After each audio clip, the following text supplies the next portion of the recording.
Okay, recording ng ating session para sa araw na to. Tulad ng sinabi ko, itutuloy lamang natin yung ating aralin pagkatapos nung ah, balik-aral natin nung Martes. Ano? So ngayon, itutuloy natin siya. Bahagi pa rin ng Module 2, kabahagi ng araling nobela ng Indonesia at Pilipinas, yung, ayan, dali, mag-admit pa ako. Ayan, may pumasok pa. So, 31. Timawa at saka Takip Silim sa Jakarta. Takip Silim sa Jakarta sa Indonesia, Timawa naman sa Pilipinas. So, pahapyaw nating natalakay yan sapagkat nibigay ko naman yung material ng kwento. Ngayon naman, dadako tayo sa pagbabahagi. Pareho yun na isinalin sa Filipino ni Aurora E. Batnag.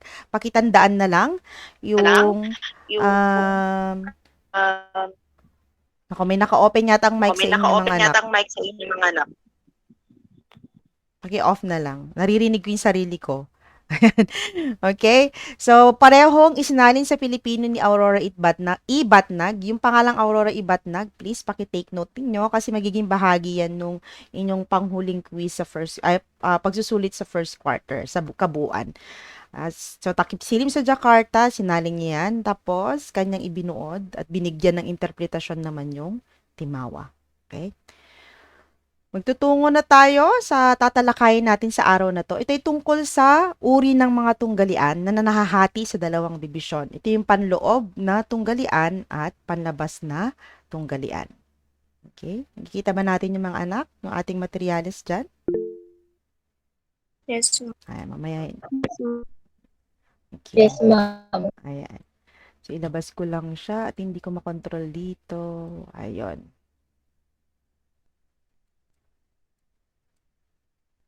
I-full screen ko lang kasi yung link ay sinesend ko kay Sir Abe para sa observation. Hindi ko kasi na ipapasok yung schedule ko sa schedule niya para mag-monitor ng klase. Kaya ginagawa ko, in-upload ko siya sa YouTube. Tapos yung link pinibigay ko para sa observation niya. Okay. So, magtungo na tayong muli sa ating aralin. Ang uri ng mga tunggalian, tulad ng sinabi ko, nahati siya sa dalawa, panloob na tunggalian at panlabas na tunggalian. So, ano nga ba itong tunggalian? Saan siya natin matatagpuan? Kailangan ba natin siya sa isang kwento? Okay. So, tulad ng sinabi ko, ang tunggalian ay bahagi ng kwento o elemento. Natatandaan nyo ba yung mga elemento ng kwento? Nandyan yung tauhan, tagpuan, panandaliang kasiglahan, tunggalian, kasukdulan, at wakas ng kwento. Sana naalala nyo pa. Tatlong bahagi nun, di ba? Simula, gitna, at wakas. Saang bahagi natin makikita ang tunggalian? Nasa simula ba, gitna, o wakas? Gitna po. Gitna po. Okay, tama. Nasa gitnang bahagi madalas. Ang tunggalian, ano yung madalas nating makita rito? Ano yung pangyayari dito sa tunggalian? Mula sa salitang tunggali. Pag-aaway po, ma'am. Yes, tama, Maria Bibiana Kalimag. Ito ay pag-aaway. Pagkatapos nung panandaliang kasiglahan o yung pangyayari, pagkikita ng mga tauhan sa kwento, magkakaroon ng problema, nabibigyan ng solusyon ito pagkatapos ng kasukdulan. Kasukdulan sa Ingles ay climax. Doon naman nangyayari yung pinakamatinding emosyon. Kung may bugbugan, kung may gera, kung may suntukan, may duguan. Kapag comedy naman, yung scene na yun yung pinaka nakakatawa sa lahat. Kasukdulan. Pagkatapos nun, yung resolusyon, bago pala yung wakas. Resolusyon naman, dun natin isosolve tong tunggalian. Dun natin bibigyan ng solusyon yung tunggalian sa resolusyon. So, bigyan natin ng iba't ibang interpretasyon ang mga uri ng tunggalian base sa inyong module. Ayan. Meron tayong 4. Mula dun sa hatiang panloob at panlabas, nauuri siya sa 4. So, ang division niya, 2, panloob at panlabas, at nauuri siya sa 4. Nandyan yung pinakauna, tao laban sa sarili. Pakibasa nga anak kung ano ang ibig sabihin ng tunggaliang tao laban sa sarili. Raise your hand.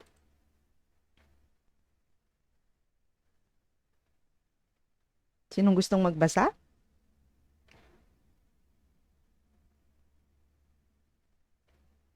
Yes, Hearthaven? Nakikita ba? Ayan. Ito Pakibasa nga ay anak. isang unang tunggalian na panloob dahil nangyayari ito sa loob ng tauhan.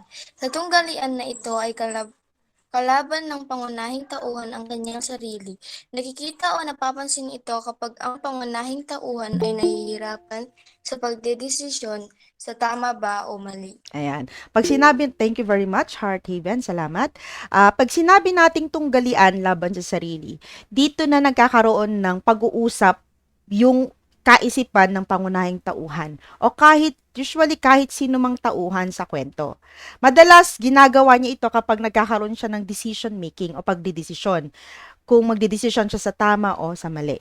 Halimbawa, sa may kwento, bigla siyang natulala dahil sa dami ng problema niya dun sa kwento. Kinakausap niya yung sarili niya, tama bang magnakaw ako o mag-a-apply na lang ako ng trabaho? Tinatanong niya yung sarili niya. Lahat ng iniisip niya, binabato niya sa sarili niya, tao laban sa sarili yon. Naintindihan? Kasi yung gulo sa isip niya ang naglalaban doon, siya at yung kanyang kaisipan. Kaya nga panloob na tunggalian kasi sa loob ng kanyang kaisipan, naglalaban yung kanyang desisyon. So, mayroong paglalaban doon yung tao laban sa kanyang sarili.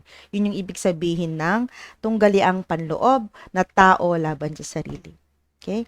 Ano pa? Meron ba kayo napapanood ng mga palabas na may ganong eksena? Si MMK, feeling ko madalas na mayroong tao laban sa sarili? Sino magbibigay sa akin ng eksena sa isang nabasa niya o sa isang napanood niyang kwento na nagkaroon ng tao laban sa sariling tunggalian? Sa kwentong ng Noli Me Tangere, meron din doon si Crisostomo Ibarra kung saan iniisip niya yung mga nandun siya sa Anluwage, bago siya pumunta sa piging na inihanda sa kanya, sa kanyang pagdating, nakaupo lang siya sa Cecilia, nag-iisip siya, kinakausap niya yung sarili dun sa magiging desisyon niya, doon sa alaala ng kanyang ama na sinasabi sa kanya na ipagtanggol niya or ipagtanggol niya yung bayan. At kung ano yung natutunan niya sa ibang lugar, ay kailangan gawin niya. Ayun. So, nag-iisip siya doon, lahat mapasok sa isip niya. Yun ay halimbawa ng tao laban sa sarili. Meron pa ba? Kayo naman mga anak. Parang recitation na rin to.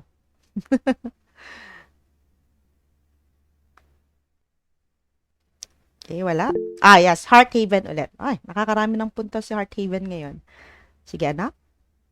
Ma'am, kahit hindi sa kwento? Oo, kahit na halimbawa, nasa tingin mo pwede siyang tao laban sa sarili. Sige, anak. Ma'am, si mama ko, ma'am, sabi ng isip niya, Oh. magda-diet siya, pero mamaya kakain na naman siya. Oh, okay. Magandang halimbawa ng tao laban sa sarili. Naglalaban sa kaisipan niya kung magda-diet o hindi. Ayan. Okay, kapag yan ay nilagay sa isang kwento, magiging panloob na tunggalian siya. Ano? Okay. So, sa tingin ko, okay, na naunawaan naman na siguro natin yan.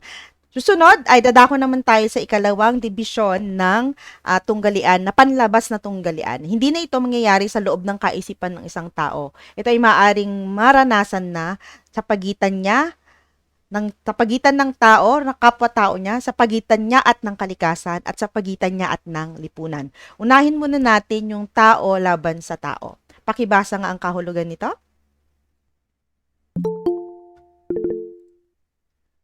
Yes, Maria Bibiana Kalimag. Ito ang pinakaunang halimbawa ng panlabas na tunggalian. Sa tunggaliang ito, ang kalaban ng pangunahing tauhan ay isa pang tauhan. Ito ang klasikong bida laban sa kontrabidang eksena. Ayan, maraming salamat Maria Bibiana Kalimag. Totoo. Ito, madalas nyo nang makita yan. At ito talaga madalas pinapakita sa lahat ng progresibong kwento. Sa mga kapag nagkakaroon na ng eksena papunta sa climax, nagsasalpukan na ngayon ang bida sa kontrabida. Kahit saan pa, animation man yan, Wattpad stories man yan, o ano man yung mga binabasa ninyong kwento, malimit. Kaya nga sabi dito, klasikong labanan ng bida versus kontrabida sa eksena. Okay. Kay Cardo, halos gabi-gabi sa kanyang episode dati, madalas ang tao laban sa tao kung saan nakakatapat niya yung kanyang kontrabida o kalaban sa kwento. Magbigay nga naman kayo ng halimbawa pa ng eksenang ganito. particular na eksena sa kwento. Yes, Anika? Ma'am, ika-6 na utos po. Ano ang eksenang natatandaan mo sa ika-6 na utos? Sino yung mga karakter na nagsagupaan para magkaroon ng tao laban sa tao?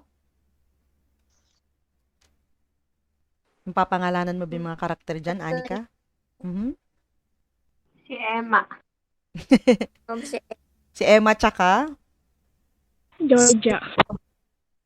Hindi ko kasi kilala yung sa ika-6 na utos. Pero sa tingin ko nakukuha, nagigets nyo naman yung konsepto nito. Ano pa? Maka-ABS kasi ako kahit sarado na sila. GMA ba yan? Ay, ika-6 na utos? Yes, ma'am. Kaya pala. Hindi ako pamilyar masyado kasi hindi ako nanonood sa kabila. Wala rin kaming, signal for GMA. Okay? Tama? Tama pa rin yun? Kung hindi ko man maintindihan kung sino yung kontrabida tsaka bida doon, at least alam kong tao sa tao yung labanan. Okay? Madali lang naman yung tao laban sa tao. Basta ang kalaban niya, yung kalaban ng bida ay kalaban niyang tao doon. No? Pwede rin naman, di ba, fictional yung kwento. Halimbawa, ang Sabagani, maraming fictional doon. Ang bida, si Enrique Hill, si Ganda at si Lakas ba yun? Tama? Si Ganda at si Lakas? Yes, ma'am. Oh. Yes, Ngayon, ng kalaban nila ay, sino bang, si Sarimaw ba yun? Sarimaw? Oo. Yes, Di ba si Sarimaw, tama, isang elemento. Elemento siya na parang monster. Ayun. Yun, mapupunta siya actually sa tao laban sa tao pa rin na kasi kontrabida siya dun sa kwento si Sarimaw. Baka mamaya ipunta natin siya sa kalikasan, iba. Kasi nga elemento siya. Tao pa rin, laban sa tao yan kasi siya yung kontrabida doon. Sarimaw versus Lakas and Ganda. Mamaya, elemento naman siya, under siya ng kalikasan, monster siya, sa kagubatan siya, ganun yung eksena natin. Pero hindi, tao laban sa tao pa rin, ang klasifikasyon niya, sapagkat siya yung kontrabida dun sa kwento. Okay? Next, dadako na tayo sa ikatlong panlabas na tunggalian, ang tao laban sa kalikasan. Bigyan natin ng paglilinaw ito. Sinong gustong magbasa? Yes, Angela Dumalyang?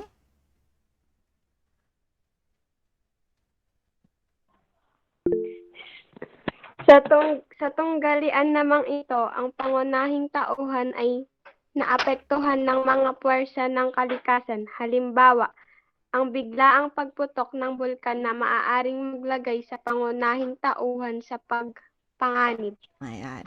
Ayan yung pinapaliwanag ko kanina. Thank you very much, Angela. Sa tao laban sa kalikasan, ang kalaban na dito nung bida o na pangunahing tauhan sa kwento ay yung nararanasan niya sa kapaligiran niya at sa kalikasan niya. Ang halimbawa dito ay ang phenomenon na pagputok ng bulkan. Pwede rin kasi sa isang kwento, di ko alam kung San Andreas, sino na nakapanood na sa inyo San Andreas? Ano ang kalaban ng bida doon? Anong phenomenon? Dito kasi pagputok ng bulkan. Doon naman ay Sino nakapanood ng San Andreas na movie? Earthquake. Earthquake, yes, tama. Earthquake naman ang kalaban nila doon. Ayon ay tao laban sa kalikasan. Ang tunggalian na nangyari doon. Kasi yung kalaban natin ay yung mismong resulta ng nagmula sa kalikasan. Ano pa? Pwede rin sa baha. Yung nangyari sa Lahar, kung napanood niyo yung pinakaunang pelikula ng kwentong Lahar, kung saan, naman yun, pagputok rin pala ng bulkan yun, pero nagkaroon ng baha at the same time. So, kalikasan yun. Tao laban sa kalikasan. Ano pa? Meron pa ba akong masasabi sa akin? Yes, Heart? air pollution po. Tama. Pwede rin yun. Air pollution. Kasi gawa rin ito ng kalikasan. Ngayon, itong pandemya natin, tayo, halimbawa, main character, ang kinatatapat natin ay ang virus. Ano siya dito sa panlabas sa tunggalian? Laban sa tao ba o laban sa kalikasan din? Laban sa kalikasan po, ma'am. Yes. Kasi ang virus ay sa environment natin nakukuha. Maliban na lang kung ipinasa ko ito personal. Ako ang nagpasa kay Maria Bibiana ng virus. Tao laban sa tao. Pero kung ang laban ay tao laban sa pandemya, magiging tao laban sa kalikasan. Okay, mga anak? I-identify natin ano yung nangyayari sa paligid o kung versus ay tao yung nagtutugma. Pero kung ang tinutukoy natin ay ang tao laban sa pandemya, tao laban sa kalikasan siya. Okay? Kasi galing sa environment yung sakit. Yan, virus mula sa tao na naipapasa sa environment na kumakalat. Okay? Next, susunod na tayo sa tao laban sa lipunan. Meron pa ba? May bibigay na halimbawa before we proceed sa question number 4? Ay, sa ika-4 na talata. Meron pa ba kayong maibibigay o napanood man lang na tao laban sa kalikasan? Marami yatang pelikula eh. Ma'am, yung tsunami, ganun po. Oo. Ano na naman yung title ninyo? Yung sa Phuket, Thailand. Tsunami yata yun eh. Oo, Tsunami. Yung talagang true to life story na ipisa na pelikula. Ayan, tama. Tao laban sa kalikasan. Ano pa ba? May kukonsidera ba natin yung Armageddon? Sino na nakapanood ng Armageddon na movie? Ito ay yung napunta sila, nagdi-discover yung mga astronauts outside kung saan sumabog yung kanilang Apollo 13 yata. Ayan. Na ang pagsabog nito ay sa pamamagitan ng apoy mula doon sa nadiskubre nilang planeta. Planeta ba yun? Kung hindi ako nagkakamali, mga ganun yung kwento. Pwede rin natin i-considera ba itong tao laban sa kalikasan?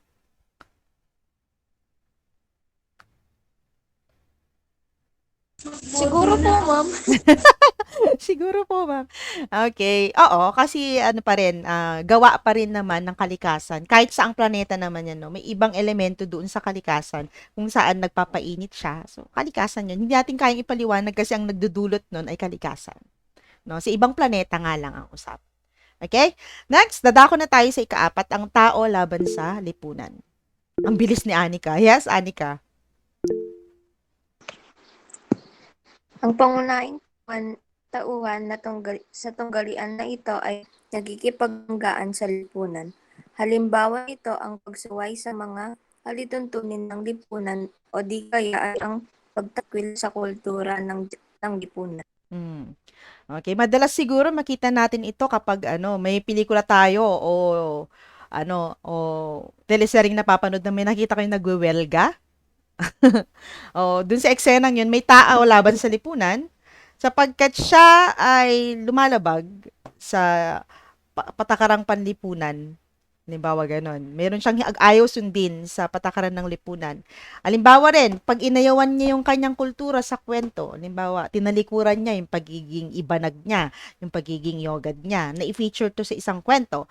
Ang tunggalian doon ay laban sa kultura ng lipunan. Kaya ang tunggalian is yung tao laban sa lipunan. Meron ba tayong madalas, hindi actually, ito yung pinaka-rare, no? Mahirap ipakita sa isang kwento. Kasi baka sakaling meron tayong masirang batas o anuman. Pero meron ba? Meron ba kayong napapanood na tao laban sa lipunan na kwento? Kung saan Ma'am, sa kinakalaban. Noli ni Tangere. Yes. Pwede doon. Madalas sa Noli. Oy, talagang naka-advance ka ng Hearthaven. Sa Noli Me Tangere, may mga eksena talaga doon na laban sa lipunan. Pero hindi yung pangunahing tauhan na. Madalas ang nakakagawa nito ay yung sa mga kalaban, no, na parte. Binubuwag nila yung lipunang Pilipino. Pwede rin doon.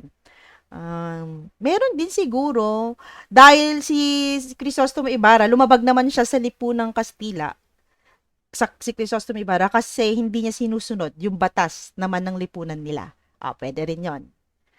Okay, basta ang kinakalaban niya ay yung batas, yung pamamaraan ng pamumuhay ng isang kultura ay makukonsidera natin itong tao laban sa lipunan. Okay? So, ayan, tingnan natin yung next nating. So, yun lamang ang bahagi ng mga uri ng tanggalian. So, nag-iisang panloob, yung tao laban sa sarili, at 3 sa panlabas na tanggalian, laban sa tao, laban sa kalikasan, at laban sa lipunan. Okay, naunawaan naman na siguro natin yan. Okay, tignan lang natin yung bahagi ng module nyo kung meron pa akong dapat i-discuss. Pagsusuri ng tunggalian. Sige, pwede nating sagutin ito ngayon. Dali lang at i-kuan ko siya sa PDF para masulatan ko yung okay. Yan lang mga anak. Sagutan na natin tong sa bahaging ito. PDF. editor online. Yan.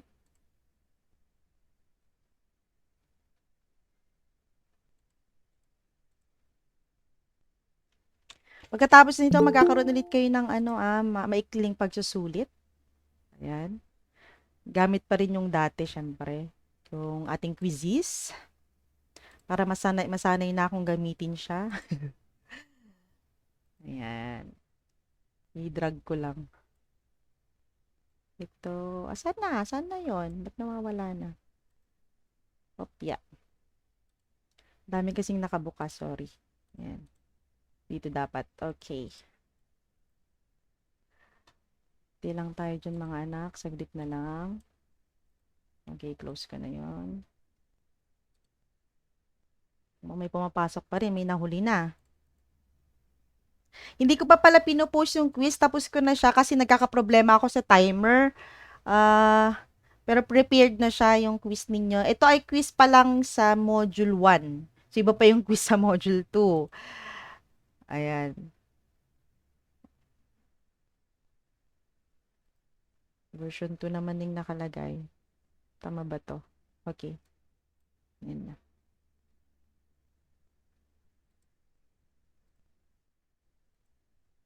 Okay, flash ko lang saglit. Ayan, share this tab. Nakikita na? Yung ating module? Yes. Module 2. Okay, ito yan. Okay. Bapa. Ayan. So, dito tayo. Susulat natin, alamin natin kung yung pangyayari, anong uri siya ng tunggalian. Ito yung bahagi ng kwento ng Timawa. Okay? Sige, try natin. Try nating sagutan itong bahaging ito. Number 1. Ayan.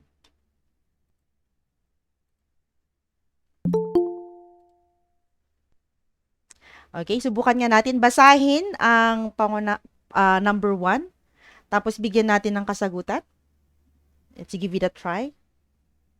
Sinong gusto? Okay. Basahin lang muna. Pagtulangan nating sagutan. Magbasa lang muna mga anak. Ayan, Kathleen Bulan.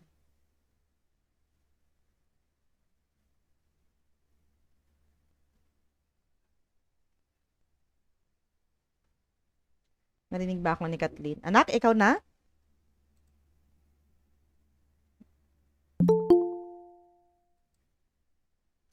Hello, Kathleen? Wala na. Sige, doon na lang tayo sa mga iba pang nagtaas ng kamay. Michaeline. Nawala sa Eres yan. Alam kong ikaw ay isang mabuting tao. Masipag ka, matalino, magaling, ngunit tila ayaw mong nakihalubilo sa iba. Tila ayaw mong ikaw ay maabala. Binukod mo ang iyong sarili. Tila may lihim kang lakad at ang lahat nasa Sandali lang anak, sorry. Ina-adjust ko. sige Ayan. po. Okay. Okay na, anak. Pakiulit. Doon ka sa may tila may lihim. Tila may lihim kang lakad at ang lahat ng nasa paligid mo'y makakaabala sa iyo. Ayan. Okay, ulitin lang natin. Alam ko, thank you very much, Michaeline. Alam kong ikaw ay isang mabuting tao. Masipag ka, matalino, magalang. Ngunit tila ayaw mong makihalubilo sa iba. Tila ayaw mong ikaw ay maabala. Ibinukod mo yung sarili. Tila may lihim kang lakad at ang lahat ng nasa paligid mo'y makaabala sa'yo. Ano kaya ang tunggalian dito? Michaeline, subukan? Tao laban sa sarili. Tao laban sa sarili. Tignan natin yung ginamit. Alam kong ikaw, tandaan nyo na pag sa sarili, ako. Subukan nga. Parang may nag-uusap dito. Tao laban sa tao po, ma'am. Heart haven. Okay? Pwede nating sabihin, tao laban sa tao. Kasi dito, parang mayroong pinagsasabihan yung tao na isang tao. Nag-a-advise siya sa kwento. So, dito may dalawang taong kasamang nag-uusap. Kaya ang magiging kasagutan ay tao laban sa tao. Okay, nice try pa rin. Siguro naguluhan lang kanina si Maika dahil pwede mo rin kasing gawin ito sa sarili mo. Kaya lang ang titignan natin is yung term kasi na ikaw. May tinutukoy kang isang tao. Pag ako, halimbawa ako ang nag-iisip, ang sasabihin ko, dapat kasi ganito ang ginawa ko. Ganun yung magiging kalalabasan ng dialogue. Okay? Ayan. Pero kung mababasa mo yung kwento at makikita mo naman ang kinakausap niya ay sarili niya doon, pwede na rin sigurong laban sa sarili. Pero dito kasi is may nag-uusap silang dalawa. Okay? Next. Ikalawa, Hearthaven. Nauuna si Heart eh. Sige. Hindi ka agad tumugon si Andres. Tila tinitimbang niya sa marami niyang karanasan ang pinakatampok. Ang totoo ay nag-aalangan si Andres sa sariwain pa ang malungkot na bahagi ng kanyang buhay. Ato. Thank you very much. Hindi ka agad tumugon si Andres. Tila tinitimbang niya. Marami niyang karanasan. Ang totoo ay nag-aalangan si Andres. Okay. Medyo mayroon na tayong clue. Tinitimbang niya. Okay, Angela Dumalyang. Tao laban sa sarili po. Okay, very good. Tao laban sa sarili. Okay, kasi ito, sarili niya ng karanasan yung kanyang inisip. Pag tinitimbang niya, nagdi-decide siya. Ano? Okay. Next. Ikatlo.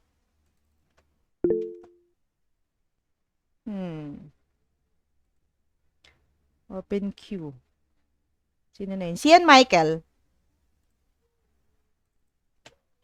Ulila na akong lubos ay wala pa ni isang sentimo, subalit isinumpa ko sa aking sarili sa harap ng bangkay ng aking ama na ako pilit na mag-aaral ako at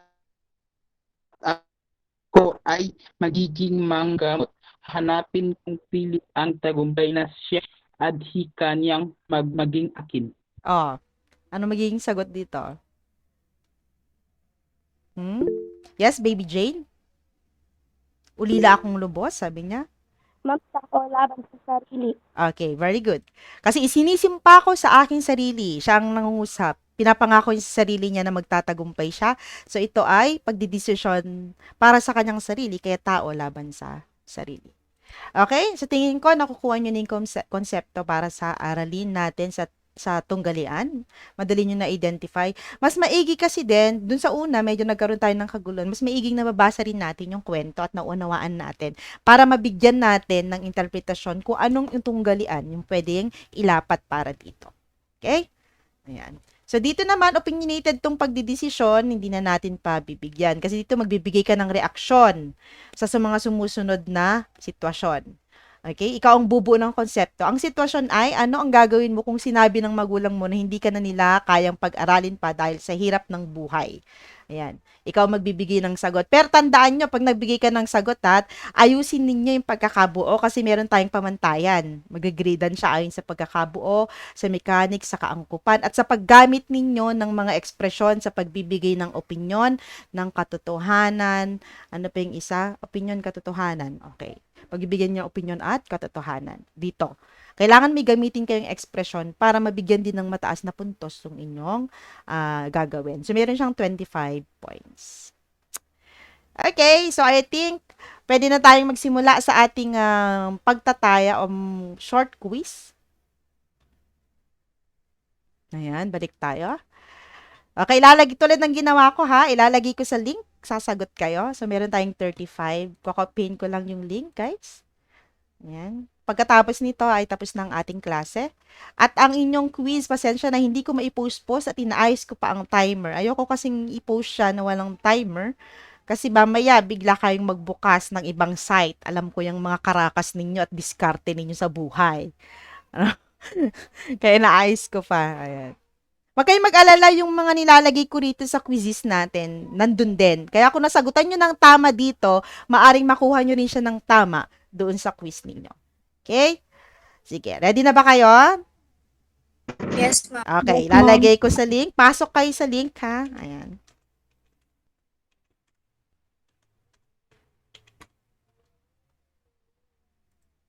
Ba't nag-iiyakan yung mga pamangkin ko sa likod? Sana hindi nyo naririnig.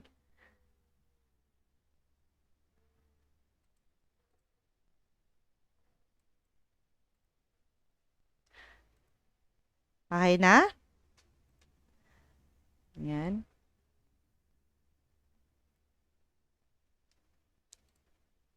Nakapasok na ba ang lahat? Ilan na? Wala pa. Magre-refresh na lang ako.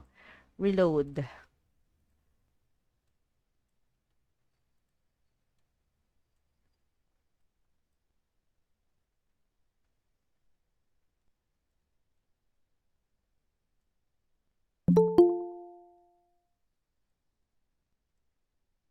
Okay, sa kapapasok lang, pasok ka sa link na nasa chat box.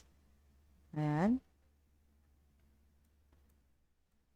I-start ko lang to kapag okay na. So, i-reload ko lang at hindi ko pa nakikita yung mga nakapasok. Ayan. Okay, may 20 na. Ilan ba tayo? 36 tayo lahat. Pasok lang. Ayan. May 21. Ayan. Nakikita nyo na si screen nyo. Sige na, para hindi okay. Sa mga kapapasok lang, please, pasok kayo sa link na nasa chat box para sa inyong quiz. Ayan, 26. Dagdag na. Ma'am, ano yung code, ma'am? Ayan, nakapost rin na 088832. 088832. Pero kapag na-link yata yung ginamit nyo, ay okay na. Lagay ko ulit yung link. Nawawala ba yung link? Ayan. Chat box, nandun yung link. Okay, 26. Reload ko lang.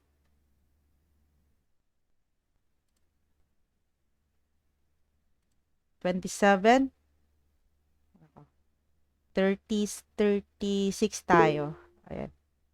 Okay, share ng Tristan yung ating code. Thank you very much. 28, konti na lang. Okay, habol na lang mamaya. Sayang naman. Baka mahina. Ayaw sa akin. Ayaw. I-reload ko lang, Nakshi. Sige, hintayin mo. Sa internet yan.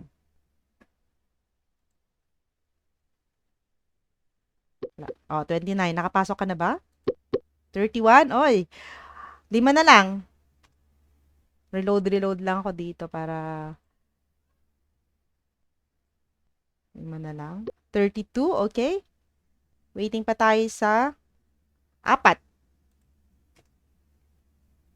Chat box, please. Check chat box. Nandun yung ating link for your quiz. Okay.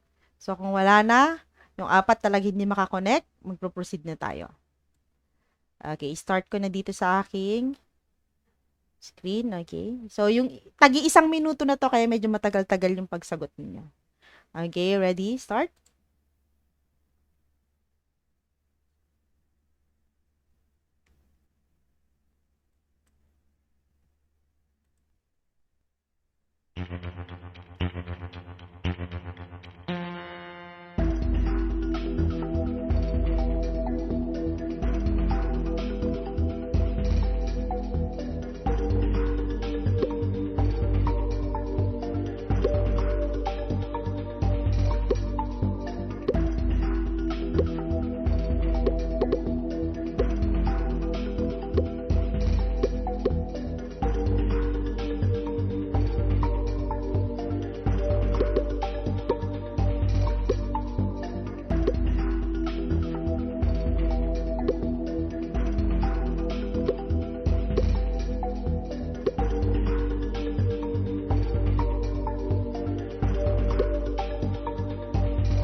Okay.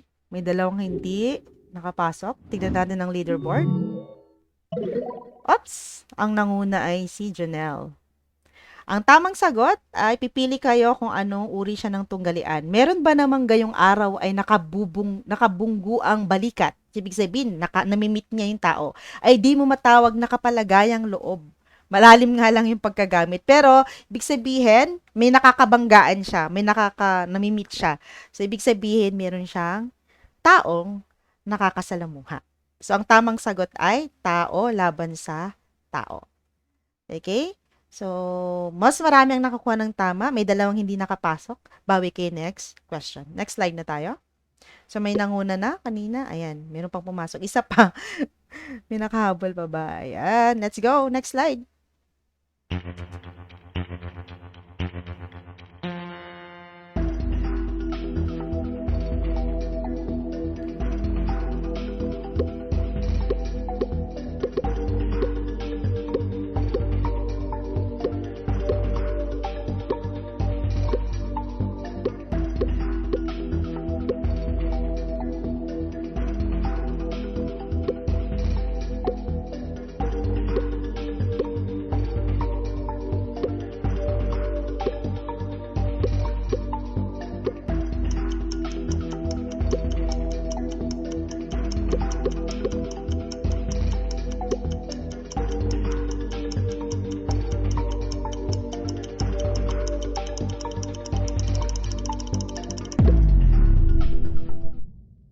Okay, baka umabol pa yung isa. May isang hindi nakapasok. Leaderboard, sino kaya ang nanguna sa question na to? Kanina si Janelle. Oy, si Janelle pa rin, si EJ, and si Charmel. Ayan. Ang babae lang ang dapat na gumawa ng gawaing bahay. Ano ang pahayag na ito? Opinyon, mensahe, katotohanan. Siyempre, opinion lang. Hindi naman pwedeng babae lang ang magtatrabaho. May isang opinion lang ito. So, pwedeng magtrabaho both lalaki at babae sa loob ng bahay. Huwag niyo iutos lahat sa babae. So, ang nakasagot ng opinion ay 17. Ito ang tamang sagot. Thank you. Mas marami nakasagot ng tama. 11 sa mensahe at 4. Nako, bakit katotohanan? Boys siguro ang sumagot dito. Gusto niyang maging totoo na babae lang ang gagawa sa bahay. Ay, lang gawaing bahay, ah. Okay, next slide tayo. Congratulations sa top 3.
Pati nag-appear sa akin yung mga sumagot. Okay, reload ko lang. Hindi nag-appear sa akin yung na traffic. Ayan. Okay, dito, alin sa mga pahayag sa ibaba ang katotohanan? Mabait ang bata? Ang mga politiko ay ibinoto ng mga tao. Ang babae lang ang dapat gumagawa ng gawaing bahay. Mas gusto kong magkaroon ng true lalo. Ano yan? Hindi ko mabasa dito. Full question tayo. Mas gusto kong magkaroon ng kapatid na babae kaysa lalaki. So, opinion. Ang kailangan natin dito ay katotohanan. So, ang tamang sagot ay letter B. Ayan. Yun pa rin ang may mataas na kasagutan. So, 31 out of 33 ang nakasagot. Congratulations. Sinong nanguna? Hindi ko nakita kanina. Ayan. Next slide.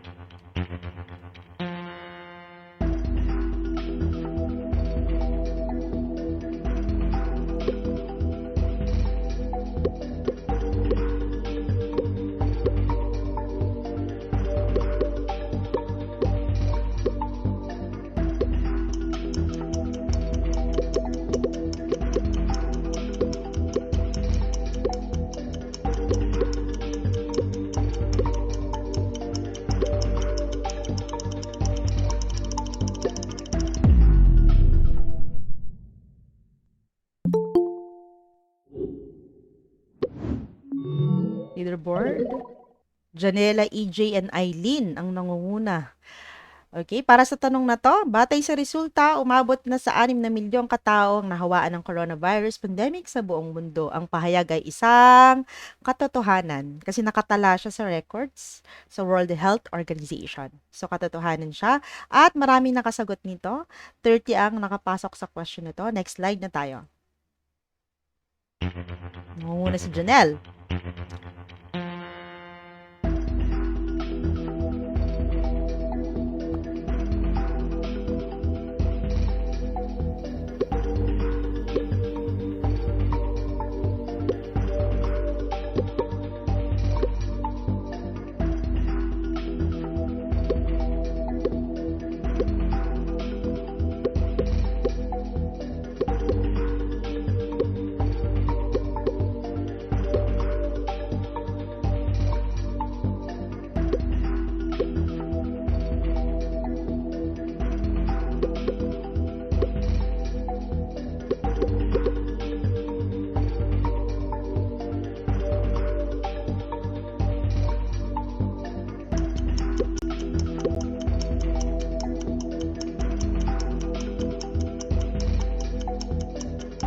Dalawa pa.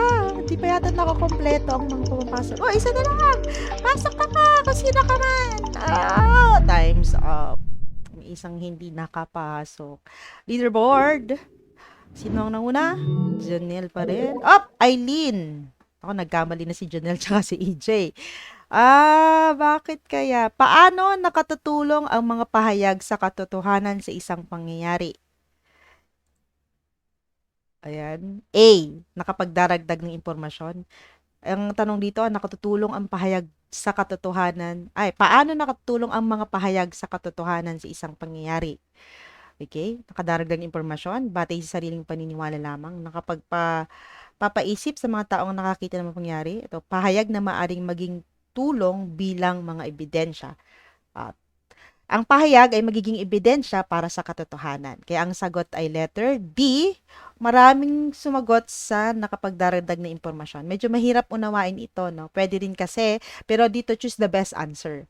So, ginagamit natin ang mga pahayag para magsabi sa katotohanan, para palabasin natin itong ebidensya.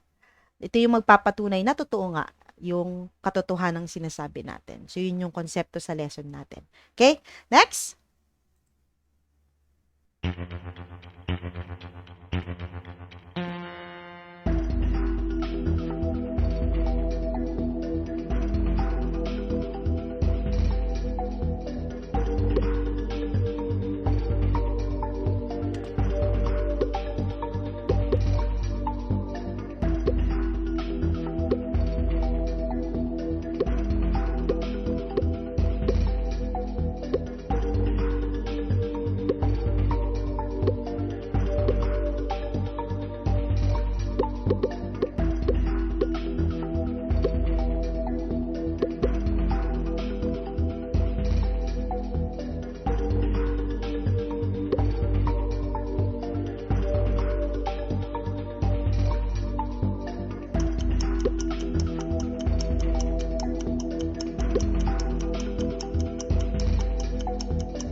Oops, yeah. 31/33. May dalawa talagang hindi nakakapasok sa quiz. Leaderboard. Eileen ay nanatili. Rachel and EJ. Okay, sa question na to, aminin natin, minsan, madalas ay nakagagawa tayo ng panghusga sa ating kapwa. Ano ang iyong gagawin kung tawagin ka ng iyong kapwa na isang timawa? Ano na naman yung ibig sabihin ng timawa sa kwento? Aso. Aso. Tawagin kang aso. A. Masasaktan. B. Hindi ko papansinin. C. Pababayaan ko lang sila. D. Maging positibo sa pagharap sa mga pagsubok sa buhay. Ang tamang sagot ay letter D. Normal na masaktan tayo, normal din siguro na hindi natin pansinin, pero ang magkakaroon ng magandang resulta kung magiging positibo tayo sa pagharap sa mga pangyayari sa ating buhay. Kaya mas matimbang ang kasagutan sa letter D. Okay? Kahit anumang sabihin ng tao sa'yo, hindi magaling yan, Di mahalaga yan. Huwag mo isipin yun. Lahat nun, kahit nasasaktan tayo, lahat yun gawin yung inspirasyon sa buhay nyo. Okay? Katulad nung naisip pahiwatig nung kwentong Timawa. Okay, next.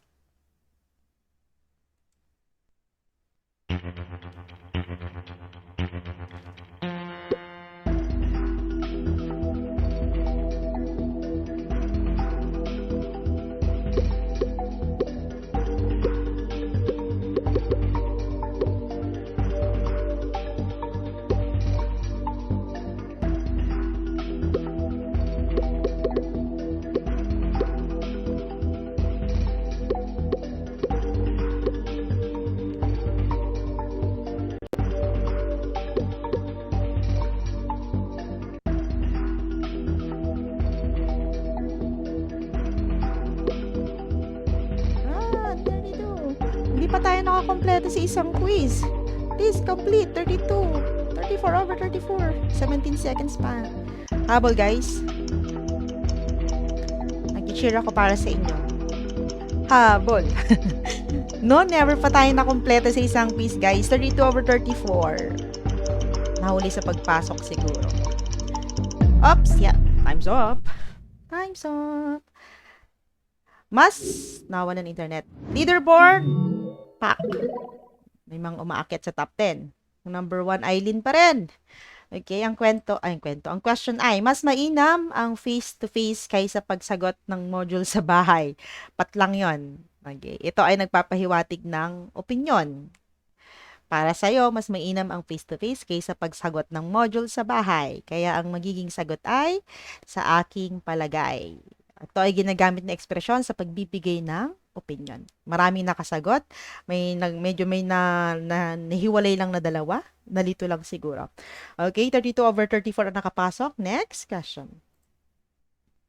10 questions to lahat mga anak.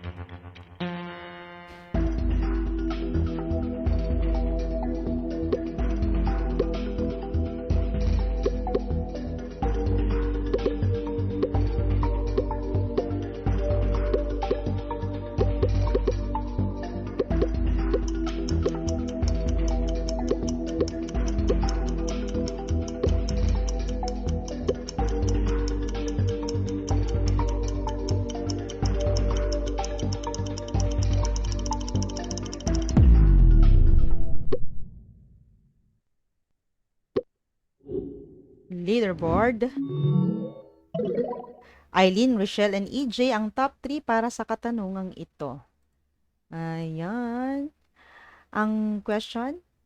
Patlang ng survey, nangunguna ang bansang Amerika sa dami ng nabakunahan mula kay tinutukoy sa mababasa sa batay sa resulta.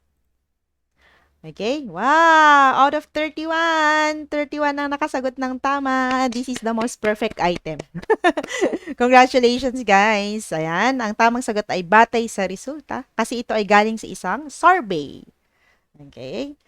Congratulations. Next slide. Ako, may humabol pa. Chuk! Ano siya?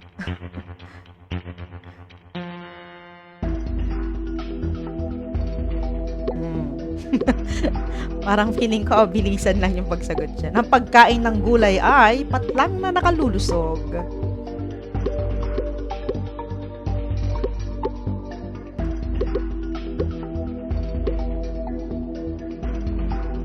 No, Kathleen, pasok ulit. Sayang. Nag-left sa meeting, nawala ng signal.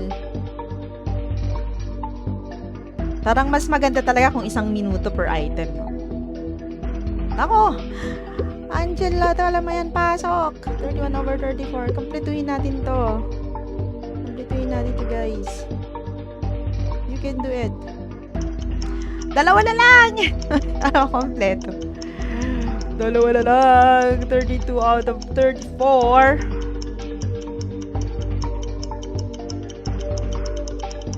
Come on, guys. Time's up. Okay, para sa question number 9, leaderboard. Nako ayan, Eileen, Rachel, and EJ, napapanatili nila yung kanilang posisyon sa leaderboard. Okay, ang pagkain ay ng gulay ay patlang na nakalulusog. Ang tamang sagot ay tunay. Bakit yun? Subalit, habang sa tingin ko, ang pagkain ng gulay ay sa tingin ko, ha! Para sa inyo, hindi nakalulusog ang gulay. Sa tingin ko talaga, hindi pa kayo sigurado. Ang tamang sagot dito ay tunay. Tested na yan. Kaya nga ina-advise ng mga doktor, kumain ng prutas at gulay dahil ito ay tunay na nakalulusog. Okay. Maliban na lang kung panis na gulay ang mga anak ko. Pwede mong sabihin yung sa tingin ko. Ah, Okay, congratulations. Pinakamarami pa rin nakasagot ng letter A. Okay, next slide tayo. Last question para sa quiz natin ngayon.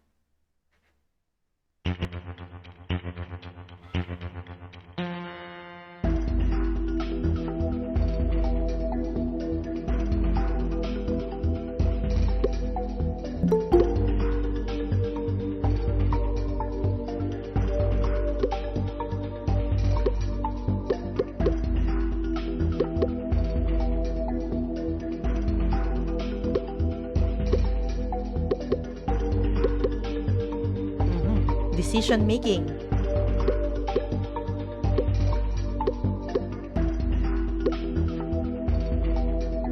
Haba pa naman ang oras. You can do it, guys.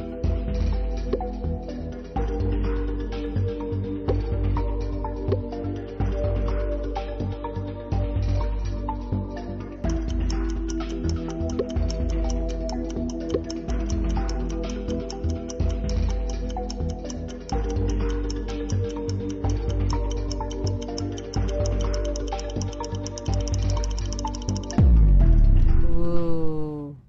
Time's up. 30 out of 34. Naku, may mga hindi nakapasok. Leaderboard! Mananatili bang top 3? Oy, sila pa rin. Eileen, Rochelle, and EJ. Wow.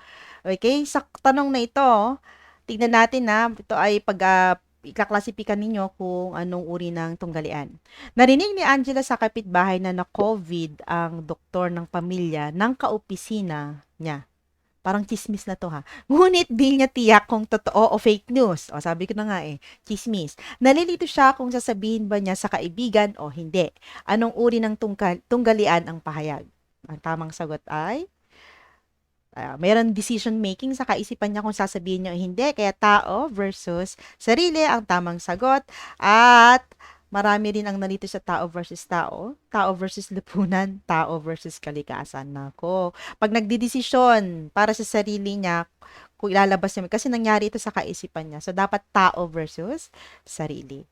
Okay? So, ayan, maraming salamat sa pag-attend ninyo sa ating quiz. At before yan, ipapakita natin yung summary. Nako, wag sumakit ang loob kung makikita nyo yung, sa tingin ko makikita nyo yung magiging resulta. So, i-flash ko na lang para alam natin kung ano yung mga item na hindi nyo napasukan. Okay? Wala tayong, dito. Hindi natin sinasadya ang gagawin natin, kundi bagkus para ma-improve natin yung ating sarili. Okay? So, stop sharing ko muna. Yan. Balik muna tayo sa inyong mga best luck habang ida-download ko yung aking slide. Sige, pakita ko na nga lang. Wala namang lihim dyan Wait lang, guys. Para makita natin yung whole result natin. So, i-end session ko lang.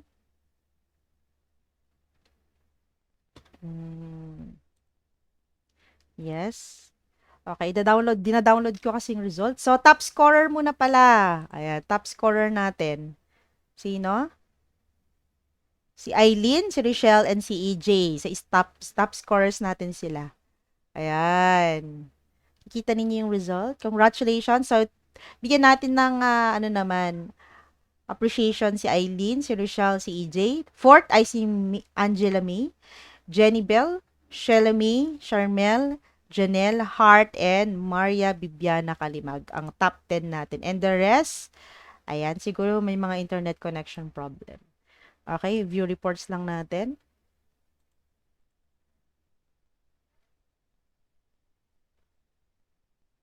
Tingnan natin yung result. Okay, download ko lang para makita. Ayan. Oy, may mga 2 attempts pa pala, Ayan, wait lang. Stop presenting ko muna. Okay, download ko muna yung scores ninyo mga anak para makita naman ninyo yung standing ninyo. Ayan.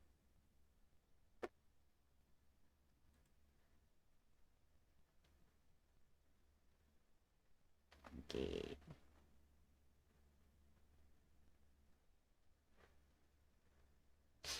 Okay, ito na. Represent ko na.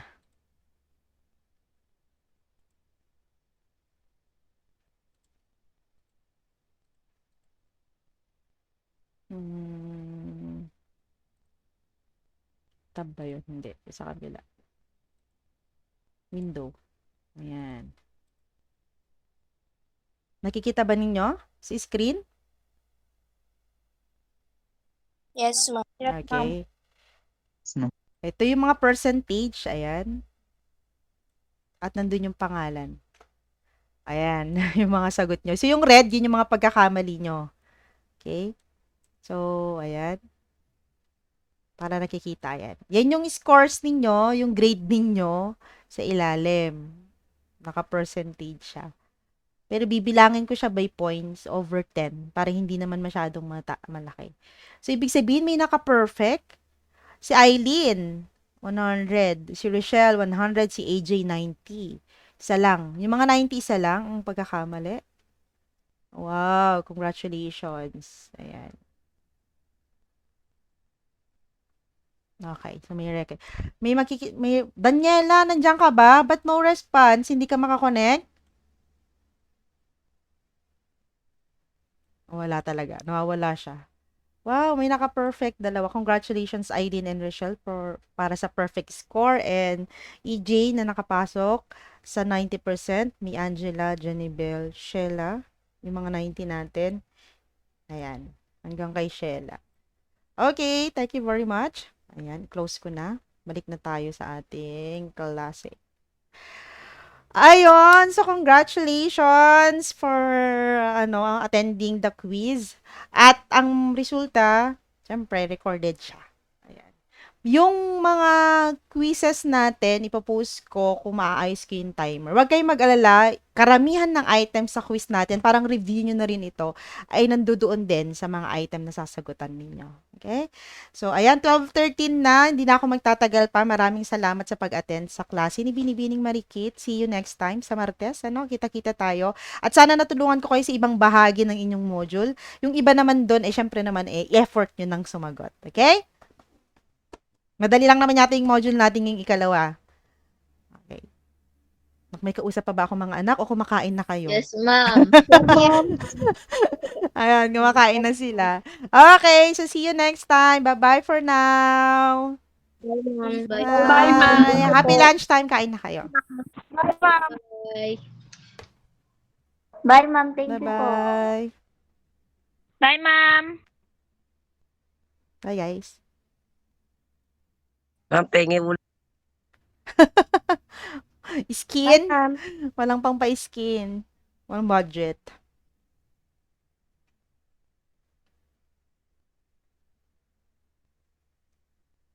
Maverick, ang bata mo naman dyan.